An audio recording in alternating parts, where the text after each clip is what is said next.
Welcome to the Explainer. Okay, today we are unpacking an absolutely fascinating story that honestly is probably going to completely change how you view your own unfinished projects. We're diving deep into the archives of a guy named Arturo Vasek.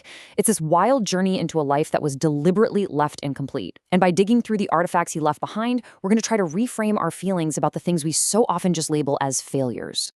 Okay, let's dive into this with a pretty startling quote straight from Vasek himself. He wrote, "Arriving is just moving that's stopped, and when movement stops, there's only the cockroach truth of existence." I mean, that is intense, right? But it perfectly sets the philosophical tone for our entire exploration today. You see, for Vasek, completing a journey, actually arriving at a destination, was never a triumph.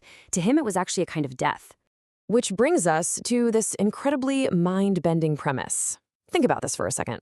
What if you spent 40 years, 4 entire decades, traveling and crisscrossing the globe, but you intentionally made sure you never, ever actually arrived anywhere? Like, what if you made incompletion your life's actual work? Well, that is exactly what Arturo Vasek did. So, to understand a life left intentionally unresolved, here is our map of the archive. We'll be covering 1. The art of not arriving, 2. Organizing deliberate chaos, 3. The hidden anti-memoir, 4. Translating the unsaid, and finally 5. The archive of attempts. Let's get right into it. All right, part 1, the art of not arriving. For 4 decades, Vasek just wandered the globe, totally challenging everything we think we know about the necessity of having a final destination. And this brilliantly illustrates the sheer scale of the physical chaos he left behind in a bankrupt storage facility. When Julian, who's a failed translator turned cataloger, first encounters Vasek's life, here is what he finds. 18 boxes of completely unorganized artifacts, over 60 cracked notebooks written in 4 different languages, 43 heavily annotated books from what was basically a portable library. And the geography? It's just dozens of recurring cities. He visited Lyon 17 times. He went to Trieste 22 times. Yet he never called a single one of those places home. So to understand why he did this, we have to look at Vasek's core philosophy, which he called adjacency. Adjacency basically means living in the blur. It's all about being near something without ever actually arriving at it, being present without settling down. Vasek actually disciplined his mind to actively avoid progress. He wanted to embrace this crazy state of moving stasis. Like, he would buy a train ticket to Prague, and then literally at the last possible second, he'd go to Graz instead. Why?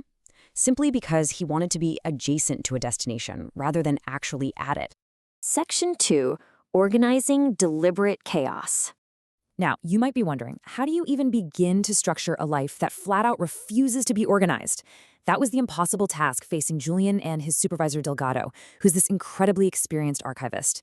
Julian quickly realized standard systems were just not going to work. Standard systems are chronological or geographical or thematic. But Delgado points out that forcing this particular material into those rigid systems is almost a form of colonial violence. Like, it imposes a totally fake fiction of organization onto a reality that is pure mess. So Julian invents what he calls a constellation catalog. Instead of drawing straight timelines, he maps resonances, echoes, and returns. Basically, if Vasek mentions the rain in Prague in 1989 and then mentions it again in Lyon in 1997, Julian links them together. It's fluid, it's like a giant puzzle that honors that deliberate disorder. And this leads to a really powerful realization from Delgado. Looking at all these chaotic notebooks, she says, these are not trying to become anything. These are trying to stay in motion. Think about it. Even a scribbled grocery list or a suicide note is trying to arrive at some sort of meaning. But Vasek's papers, they were fundamentally resisting arrival. Moving on to section 3, the hidden anti-memoir. So as Julian was mapping out this massive constellation, he discovered a secret structure hidden deep within the notebooks. It was this web of very specific entries, marked in the margins with just tiny, easily missed stars. And when you pull these starred entries out and actually put them in order, this breathtaking timeline emerges. It's essentially an anti-memoir, meaning it's not a record of what Vasek actually did, but a meticulous record of the settled lives he actively refused. In 1976 in Trieste, he refuses an apartment with a woman he loves. In 1978 in Vienna, he turns down a stable teaching position. In 1989 in Barcelona, he walks away from a community of writers. He literally documented every single time he chose motion over stability. Vasek wrote that when you make a choice like that, The unchosen version of your life becomes a ghost, and you spend the rest of your life adjacent to those ghost lives. I really want you to stop and think about that for a second. Think about your own ghost lives.